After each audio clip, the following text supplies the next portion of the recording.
Talma. Oh, de quelle splendeur brillait nos jours passés, quand un autre soleil chauffait la patrie, quand nos jeunes lauriers, vers le ciel élancés, agitaient noblement leurs tiges refleuries. Ces grands jours, déjà loin, ne vont plus s'éveiller. Notre avenir se décolore, et le siècle prodigue a jeté de l'aurore tout l'éclat dont il dut briller. Sur un rocher désert, notre grand capitaine, du poids de ses malheurs, se sentit accablé. Et comme lui, plus tard, une plage lointaine dévora David exilé. Que de gloire, que d'espérance, on voit s'éteindre chaque jour de la couronne de la France, que de fleurs tombent sans retour, que de mortels de qui l'aurore rayonna d'immortalité. Et dans ce siècle, jeune encore, et déjà la postérité. Un regret plus profond nous a frappé naguère, le modèle du citoyen, de notre liberté le plus digne soutien, est descendu dans la poussière.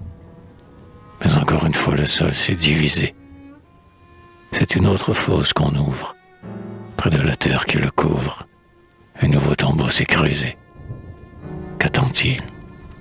Quelle autre victime doit y descendre cette fois? C'est cet interprète sublime qui fit souvent parler les rois, à ses vues, à ses traits, vers les jours d'un autre âge. L'homme se croyait transporté, et dans sa voix, dans son visage, vivait toute l'Antiquité. Héros de la Grèce et de Rome, mais où vous, l'honneur des temps passés, vous tombez avec le grand homme qui vous a si bien redressé. Il meurt, ce flambeau de la Seine, que longtemps son souffle anima. Pleurez, amant de Melpomène, pleurez, Talma, pleurez, Talma.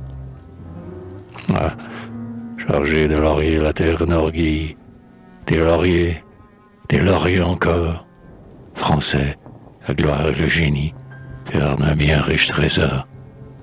Qui pourra jamais rendre une telle espérance aux arts surpris et triomphants? Il faut des siècles à la France pour produire de tels enfants. Nous ne l'entendrons plus, cet organe sublime qui fit si bien parler le courage, le crime, et pénétra nos cœurs de sentiments si beaux, s'est éteint pour jamais dans la nuit des tombeaux. Nous ne le verrons plus. C'est en vain qu'au théâtre, qu'il remplit si souvent d'une foule idolâtre, nous chercherons ce port si plein de majesté, cette toge où vivait un air d'antiquité, cet œil étincelant d'une si noble flamme, ces traits pleins d'énergie où s'imprimait son âme, cet organe brûlant, tant de fous entendus, qui traînait après soi notre esprit suspendu. Plus de Talma. La Seine, tous les yeux désertes, d'inutiles acteurs en vain sera couverte. En vain d'attraits nouveaux on voudra l'embellir, un vide y restera qui ne peut se remplir. Écoutez, écoutez, je crois entendre encore les sublimes accents de cette voix sonore.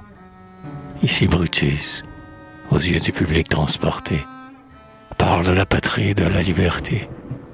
Germanicus trahi, périt avec courage, et Régulus s'écrie: Ah, Carthage! Ah, Carthage! Marius et Sylla rappellent par leurs traits ceux d'un héros plus grand, cher encore aux Français. Marius indigné contre Rome conspire, et César perd la vie en acceptant l'Empire. D'Othello, d'Haussmann, objet de nos terreurs, qu'ils représentent bien les jalouses fureurs, que de rage dans leur sourire, au fils d'Agamemnon, qu'il prête en son délire une étonnante vérité. Rien de lui-même en lui ne reste. Ce n'est plus Talma, c'est Oreste ressuscité. Et le voilà. Pour lui la tombe s'est ouverte. La France maintenant peut mesurer sa perte. Elle voit son cercueil pour la dernière fois. Où le placera-t-on? Quelle noble demeure garde-t-on pour celui sur qui la France pleure? Va-t-il, comme Garrick, dans le tombeau des rois? Non, le grand grand homme qui succombe est, dit-on, digne de l'enfer. L'Éternel le réprouve, et l'Église à sa tombe refusera ses pleurs qui se vendent si cher.